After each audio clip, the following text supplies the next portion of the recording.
So with Test Drive Unlimited Solar Crown releasing soon, those who pre-ordered were able to try a beta version of the game. I don't typically pre-order, so I decided to visit an old gem to relive one of my favourite childhood games. Test Drive Unlimited, the first installment to the series. The footage you just saw at the beginning, the idle start screen demo, was partly cinematic footage with some Xbox or PC gameplay. I'm on the PS2, so it looks nothing like that, it looks more like this. This is raw footage directly from the PS2, so yeah, it looks kinda rough, no emulator unfortunately, but graphics and performance weren't really a concern for me as a kid. So long as it was working, that's all I cared about. This released in 06, about 18 years ago, but I think I remember getting it for my 10th birthday, so a few years after that. Not sure how I sought out this game initially, but I was in my Hot Wheels era then, so I'm pretty sure I came across it in Woolworths or something. This was developed by Eden Games, a very small team of 15 developers who focused on the Xbox and Windows versions, and also Atari Melbourne House, who worked on the PS2 and PSP versions. What impressed me the most is that they actually managed to get this game running on the PSP, let alone the PS2. All versions of this game have exactly the same cars, roads and map layout, and this map is massive. It's 618 square miles, more than 8 times the size of the Crew Motorfest map, and is modelled after the Hawaiian island Oahu. Xbox and PC had no trouble with this. The game looked great on those versions, from the detailing on the cars, visible interior when driving, more clear road signs, defined buildings and houses, a more crisp bird's eye view of the map, whereas the PlayStation versions were lacking that. Everything is kinda blurry, like I could barely make out the number plate on any of the cars. Utilizing the map was a little rough, it takes a while for textures to load in, it was slow, a bit buggy, a bit glitchy, and depending on where you are or how fast you were driving, certain parts of the road would disappear and raise the chance of your game freezing or crashing. This is subjective though, it might not have happened to everyone, but I'll talk more on this in a bit. So for PlayStation, the graphical user interface wasn't the best experience now that I think about it, but as a kid I had no priorities, I had time to kill, I loved the game so much I often overlooked these issues and just firmed it. It's the thought that counts. They could have limited this game to Xbox and PC only, but they still gave PS2 a chance, a console that was halfway through its life cycle. The PS3 just came out a month after Test Drive's release, so I'm thankful I was able to try it despite the performance issues. But big maps don't necessarily equate to good games, so what did they have in store for us here on this island? Well, you play as this guy. You don't have a name or backstory, you just end up flying over to Oahu during the introduction, I presume to look for an ultimate driving experience. The intro itself is kinda odd, not the boarding plane process per se, but when you see your character's face for the first time, the little glance at the camera always makes me laugh. The music is fire though. Ladies and gentlemen, please have your passports and boarding passes ready for inspection.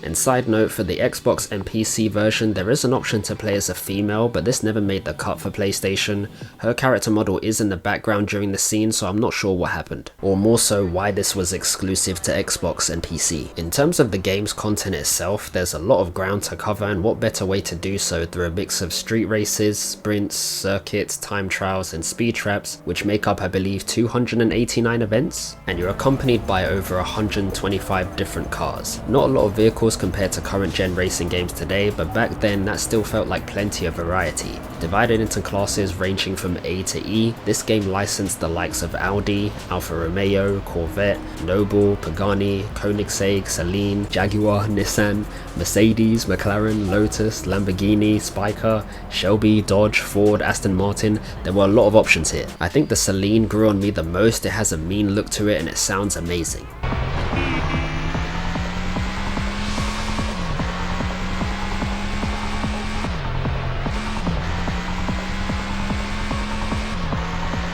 And to assist you in decision making, you were able to, test drive them. Try before you buy. You see, with Test Drive it offers a more laid back experience. It's a more toned down version of the arcade style that Need for Speed possesses back in the early 2000s. Where you're fighting off dozens of cops, avoiding spike strips, fighting for your life by going at insane speeds to outrun the full force of the law, and dodging rhinos if you can.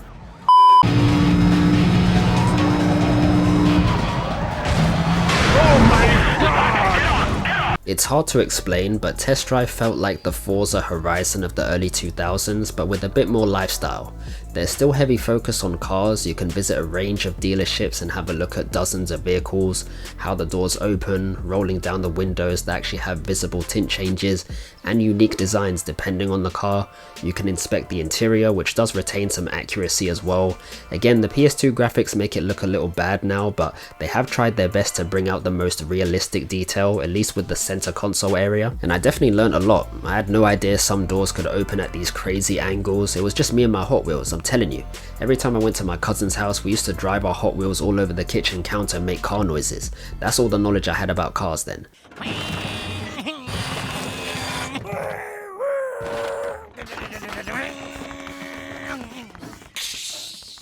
But anyway, besides the dealerships, there are also places where you can rent a vehicle for anywhere between 30 minutes and an hour, I think. Relatively cheap as well, so there's added flexibility there. Customization on the other hand is minimal. It mostly consists of just changing your vehicle's color at paint shops or upgrading its performance across 3 tiers. These upgrade stores are manufacturer specific, so you'd usually have to follow a guide to unlock the ones you want for the cars you have available. There's no rim changes, spoiler additions, ride height adjustments. It's a lot more basic, and don't get me wrong, I love heavy customization, but Test Drive made you appreciate the natural look for cars, admiring them as they come, how they would look driving down hundreds of miles across Oahu. It's structured in a way where a majority of the events are hidden. They don't instantly become unlocked, you have to go out and find them yourself essentially. But the whole map is available, no area is locked behind progression, you're free to drive wherever you want, and you're accompanied by a lovely sounding GPS navigation system. At the next intersection, turn left. Turn left. Now there are cops in this game. I've never really understood them though. They're not as aggressive like in Need for Speed, but they are persistent. Usually cops will only chase you if you're driving over the speed limit in certain areas, as well as crashing into other cars. But they are Crown Victorias, I believe, so they are slow. You're not doing nearly 200 in an A-class car and a Crown Victoria is pulling up alongside you. None of that. But I will say they are very hard to shake. This is where I'm confused though because of the inconsistency. They typically call off a chase if you've gained some distance, but sometimes they'll still give chase no matter how much of a gap you've left. Even if you go off track, you can't lose them, and they'll still find you when you hit the main road again. You can actually be caught relatively easy. It's not a case of boxing you in. Even if you're a short distance away but barely moving, they can stop and find you, like in this example. I lost control and hit a tree but was too slow to move off again, and instantly lost 7 grand based on the number of collisions and other infractions. There is a police bar at the top here, which according to the instruction manual, remember when games used to have that? Anyway, it says the more green it is, the closer you are to escaping. So you would think the more red, the closer you are to being busted, which is technically the case, but there's no initial warning or countdown to indicate that you're about to be fined. After watching this back, you have about 5 seconds to slip away and make your bar green again. I initially thought the bar indicated how much you were annoying the cops or how close you were to committing a violation in their vicinity, like speeding, with the latter being less so, but their high spawn rate and unpredictability makes them a bit of a nuisance when driving, especially if you're just starting out. With X being the accelerator button, it can be a bit finicky trying to maintain a certain speed without periodically tapping it. It's at times like these I would prefer if trigger buttons were a thing sooner. The controls for Test Drive are fixed to one preset, so you can't change anything. Buttons like R2 and L2 are used for changing camera angles, which I think is kind of pointless. R3 can do that anyway, but I guess it matches up well if you want to continue accelerating whilst viewing your car from different positions. However, it's not all doom and gloom, as properties can be found alongside your sightseeing venture. This is personally what made Test Drive stand out from other racing games for me. The fact that you could watch a full showcase of its exterior, interior and garage to influence your decision as to whether you'll buy it or not. Depending on the house you buy, you can hold anywhere between 4 and 10 cars, so it kind of built a story in itself whereby you're grinding out the money for a property, then watching your garage fill up with a mix of vehicles of your choice. You'd watch your character walk into their house with a spring in their step, then vaulting onto the sofa to chill after absolutely demolishing dozens of AI racers.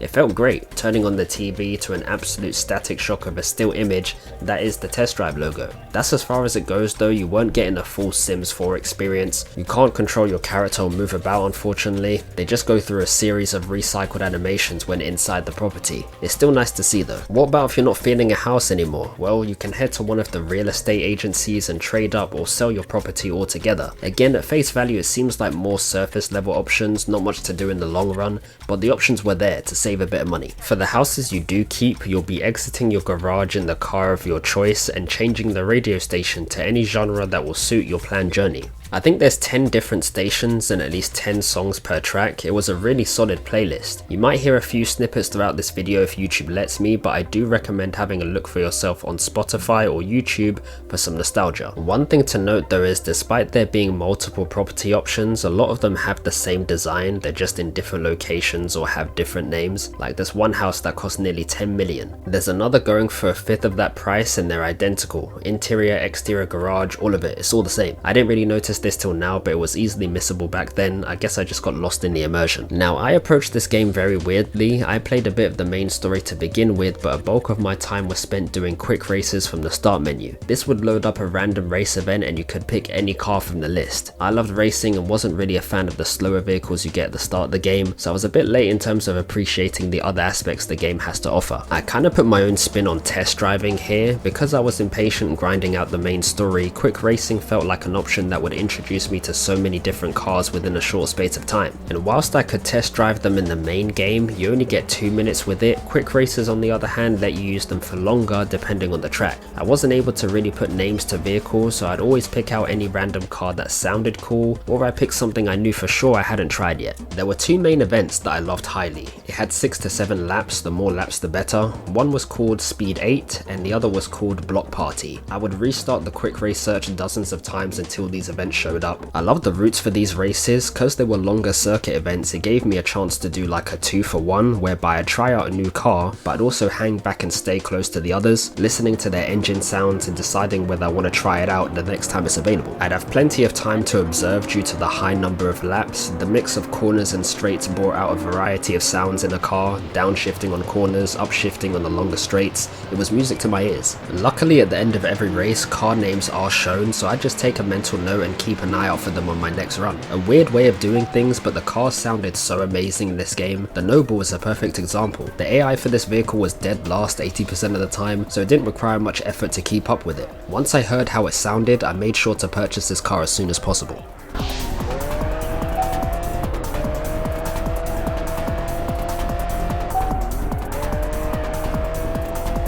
Racing in this game felt good though. Most cars were relatively easy to control and they handled even better with the upgrades you apply to them. However, attempting to wall ride will not give you the same results as Forza does though.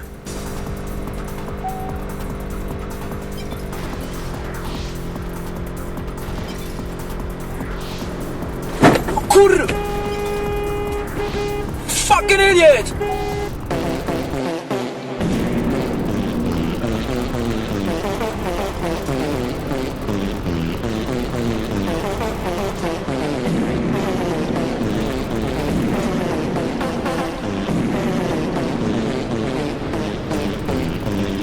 Whilst revisiting some races, I was reminded of a particular section of the map where my game would always crash. Like no matter how I entered that area, it would freeze up or just turn off. It did not like me visiting this location. It took me a while to find it because all I could remember is that it was near a house with one of those circular roads that would loop around as an entrance and an exit. I eventually found it though, and if you know about PS2 games crapping out, your first sign is when the music starts repeating itself, so the closer I got to the location, the more my music started bugging. Intersection, turn left. Turn left.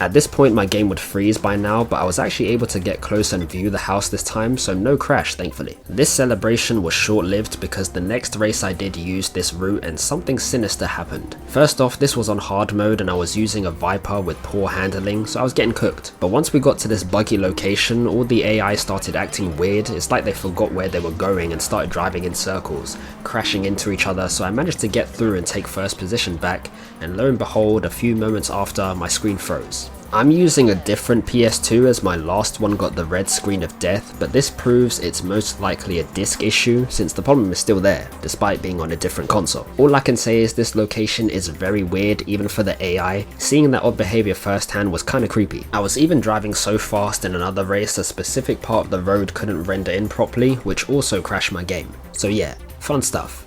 If I wanted to fully complete this game, I'd have to get a new disc entirely. But oh well, that doesn't take away the positives from this hidden gem. Test Drive will always be a childhood favourite of mine, despite it releasing on a much less powerful system compared to its counterparts. I feel that the developers tried their best to give us a great experience nonetheless. A massive open world to explore at our own pace, over 100 different cars from which its physical characteristics could be observed and interacted with, properties with varying interiors and exteriors that we could just admire and almost treat it like a simulator game, you know? It's definitely one for the history books, that's for sure. With Solar Crown releasing soon, I am very excited, but the fact that we will not be getting houses on launch is really lame. I see it as a major characteristic for Test Drive. It was in the first 2 games, so I'm confused as to why they haven't added it to this one. Now everyone's just going to be parking up against sidewalks or sitting in car parks for the time being, since there's nowhere to put our cars. It's kind of hard for me to make it a day one because of that without the full package, but we'll see what happens. However, if any of you guys played the OG Test Drive all those years ago, what did you remember or like the most about it? Let me know down in the comments below. I hope you guys enjoyed. It's been Dre, take care and see you next time.